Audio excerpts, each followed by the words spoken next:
Surrogacy has taken the world by storm.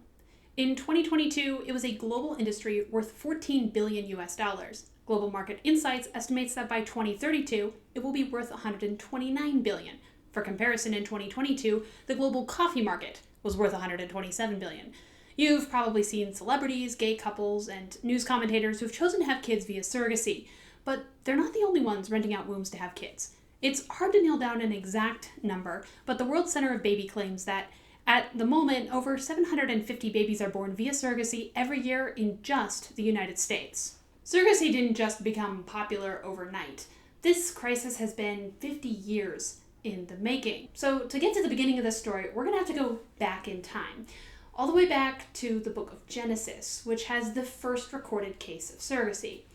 The story goes that Abraham's wife Sarah was not able to have her own children. Eventually, she tells Abraham, quote, "Behold, the Lord has kept me from having children. Sleep with my slave. Maybe I can have children through her." Abraham listens to his wife, and her slave, Hagar, becomes pregnant with a son named Ishmael. At this point, the story takes a rather odd turn. God promises Abraham that he will actually have a child through Sarah, and Sarah miraculously conceives. That son is named Isaac.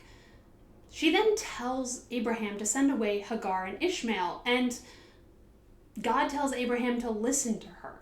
So he does. As it turns out, both Isaac and Ishmael are the father of nations, but the Bible isn't exactly leaving a glowing review of surrogacy. Our story picks up again in 1976, when a couple approached a young lawyer in Dearborn, Michigan named Noel Keene.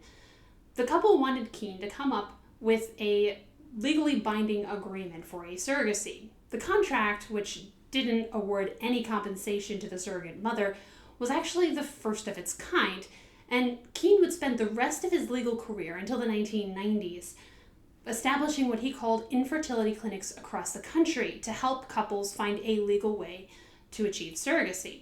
When he died in 1997, at the age of 58, Keene had helped at least 600 babies be born via surrogacy and had been involved in some of the most high-profile surrogacy cases in the United States. Keene's practice probably would have faded into oblivion if it hadn't been for some very important scientific discoveries. In 1978, two British scientists, Patrick Steptoe and Robert Edwards, partnered up to complete the first successful use of in-vitro fertilization, and on July 25th, their test tube baby was born. Just a few years later, in 1985, IVF was applied to surrogacy for the first time. IVF was a huge development for surrogacy. Until gestational surrogacy was possible, surrogacy was performed via artificial insemination, which meant that, genetically speaking, the surrogate mother was the actual mother of the baby. That meant if she wanted to keep custody, it was really hard to argue for any reason why she shouldn't be able to. That, as it turns out, was precisely the problem New Jersey courts faced in 1986 in the infamous case of Baby M.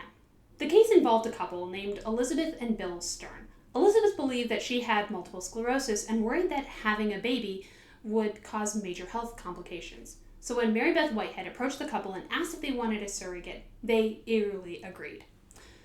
The contract was actually drawn up by that lawyer from Michigan, Noel Keene, and it required that the Sterns pay Whitehead $10,000 in addition to a bunch of other sizable fees.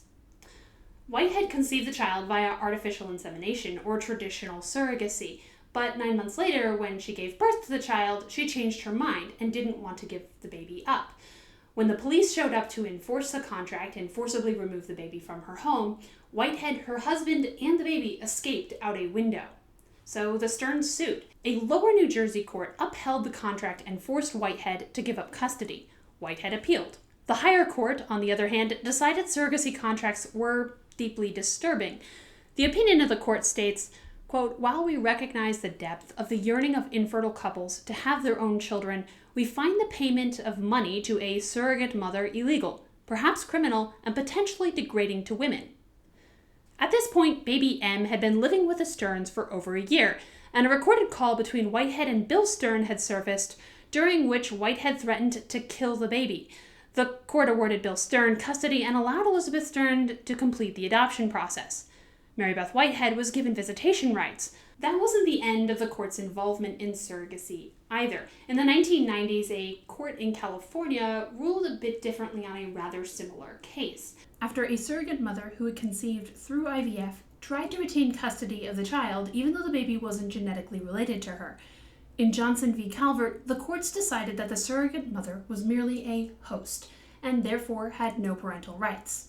Today, most surrogate pregnancies happen through IVF, but there are still a good number of legal questions left to be decided.